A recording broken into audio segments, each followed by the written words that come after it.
bienvenue dans Moyenne Sap. Allez, c'est parti! Bonjour à tous, ravi de vous retrouver à nouveau dans le Moyenne Sap. Moyenne TV reprend désormais un fonctionnement et une diffusion normale. Allez, tout de suite, le sommaire de votre nouvelle émission. Découverte des nouvelles normes sanitaires mises en place à l'hôtel-restaurant Le Chalet 1200, qui accueille le service de cantine de l'école voisine. Le personnel du foyer Bonne Nouvelle et de l'épicerie sociale ont été félicités et remerciés par les élus de la 3CMA et les responsables du GAM.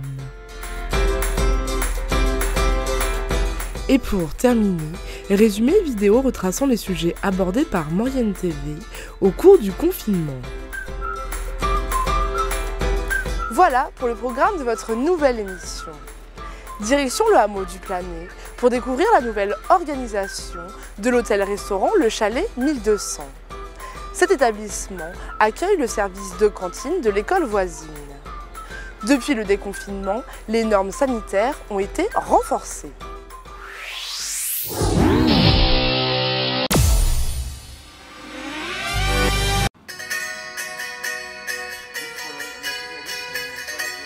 Ghislain et Colette sont les heureux gérants de l'hôtel-restaurant Le Chalet 1200 depuis maintenant 4 ans. Depuis la reprise des écoles le 12 mai dernier, ces jeunes restaurateurs ont repris le service de cantine pour les enfants de l'école du Planet. Nous, on a commencé par enlever pas mal de tables. On a enlevé à peu près 6 tables. L'objectif étant de mettre les enfants à 1 mètre de distance. Donc voilà, on a à peu près 10 tables là pour 13 enfants accueillis et 2 adultes. Une table pour chaque enfant, et chaque table doit être séparée d'1 mètre. Seule exception, les enfants de la même fratrie qui peuvent manger à la même table.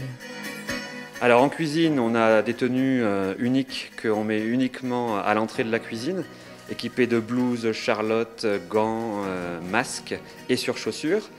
Nous, dans l'établissement, pendant la cantine, on n'accueille que les personnes de la cantine. Là, c'est un peu l'exception qui confirme la règle aujourd'hui.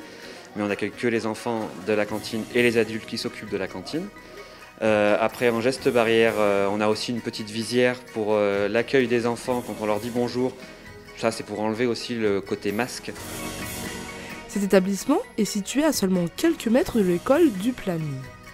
Habituellement, elle accueille 24 élèves de la maternelle au CM2. Aujourd'hui, c'est 23 élèves qui sont présents depuis la rentrée. Sur la commune, ce qu'il faut reconnaître, c'est qu'il y avait quand même une attente pour remettre en route un petit peu ce service public d'accueil des enfants. Alors il y avait 3 choses. Il y a d'une part, bien sûr, le transport scolaire. Ensuite, il y a l'organisation de la cantine. Et puis bien sûr, l'organisation au sein de l'école. Mais il y avait une chose dont on savait, c'est qu'on était globalement dans les critères. C'est-à-dire on avait 2 classes de 12, donc inférieures à 15. Et puis on avait quand même des locaux qui correspondaient par rapport aux surfaces et de façon à respecter la distanciation. Et on a la chance aussi d'avoir 2 cours de récréation séparés. Donc automatiquement, c'était quand même un peu plus facile. On a condamné quand même les jeux qui étaient dans la cour d'école. Et puis, chaque enfant, chaque institutrice organise un petit peu des jeux, des activités en extérieur, de façon que la distanciation soit respectée. Question légitime alors. Comment les enfants réagissent-ils à ces changements? Alors là, ça va beaucoup mieux. On a des enfants qui sont épanouis, qui sourient, qui sont moins embêtés par toutes les distanciations et ainsi de suite, qui respectent bien les règles sans qu'on leur dise. Les premiers jours, c'était pas l'ensemble, mais quelques enfants, effectivement, étaient un petit peu inquiets. Je pense que l'école y fait beaucoup aussi. Les institutrices, à mon avis, mettent tout en place pour que ça se passe bien. Et on se rend compte, nous, qu'effectivement, les enfants respectent bien les distances, les gestes barrières. Ce service que proposent Ghislain et Colette permet uniquement de payer les charges de la cantine. Aucune recette n'est tirée de ce service. Mais il est indispensable pour les parents qui travaillent et qui habitent dans des hameaux éloignés. Les élus de la 3CMA et les représentants du GAEM ont remercié les employés du foyer Bonne Nouvelle et de l'épicerie sociale pour leurs actions menées au cours du confinement.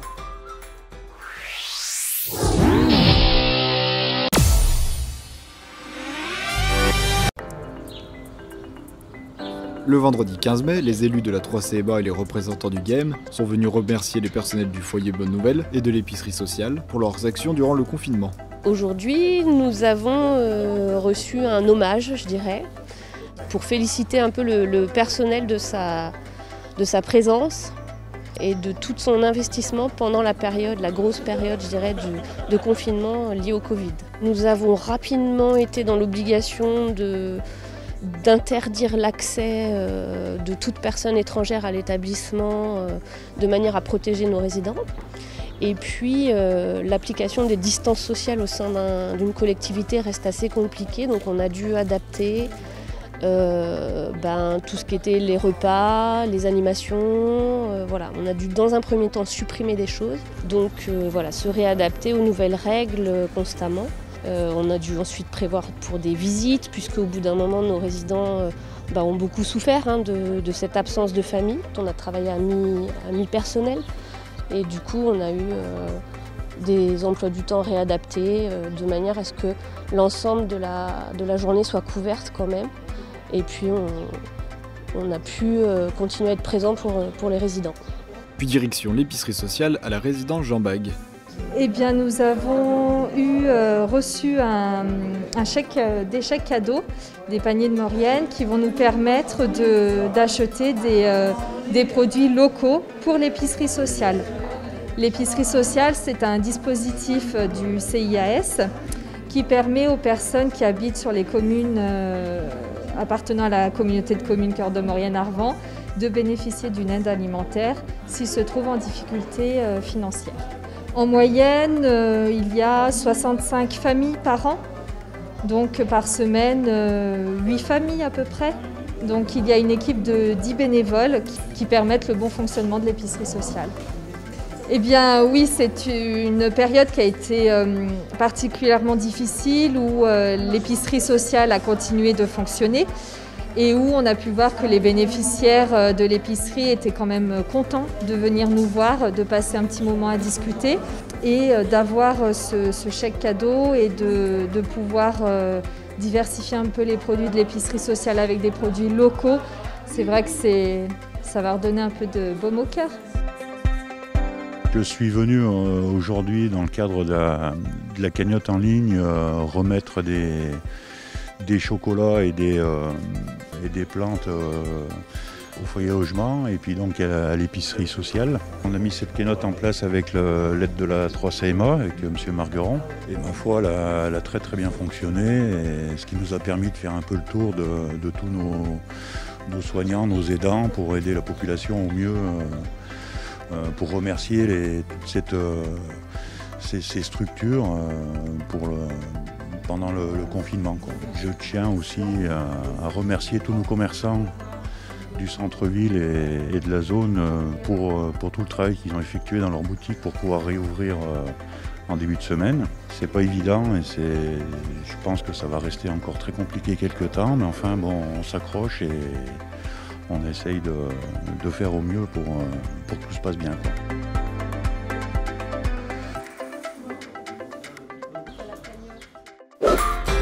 55 jours de confinement, 40 reportages et plus de 366 000 vues.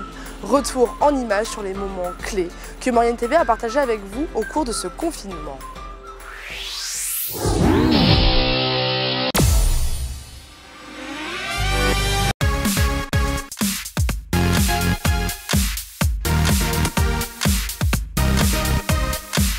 On n'a jamais eu à gérer un tel phénomène.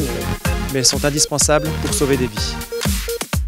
Soyez forts, bon courage à tous, lumière à tous, aux personnes âgées aussi, de la lumière pour vous tous. On va s'en sortir tous ensemble, restez bien chez vous. Et on travaille aussi sur l'ouverture du marché.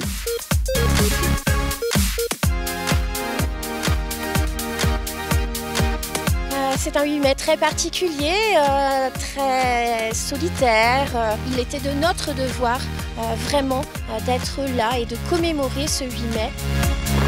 Ok, je suis sur la DZ avec une équipe de TV Maurienne là, qui vont faire des images de votre atterrissage.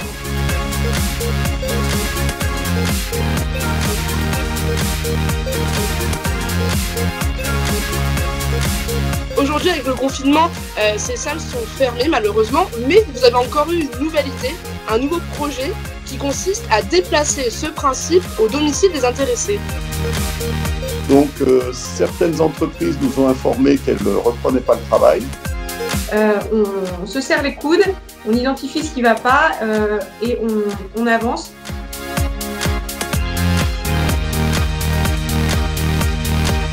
Pour le 1er mai, effectivement, c'est un peu particulier.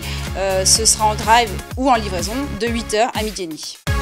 Et c'est vrai qu'en 3 semaines, finalement, on est arrivé au 500e panier qui a été distribué donc vendredi. Prêt à les accueillir et dans les bonnes conditions et en faisant justement attention à tous les gestes barrières. Mais par contre, il faut que l'activité reparte au plus vite.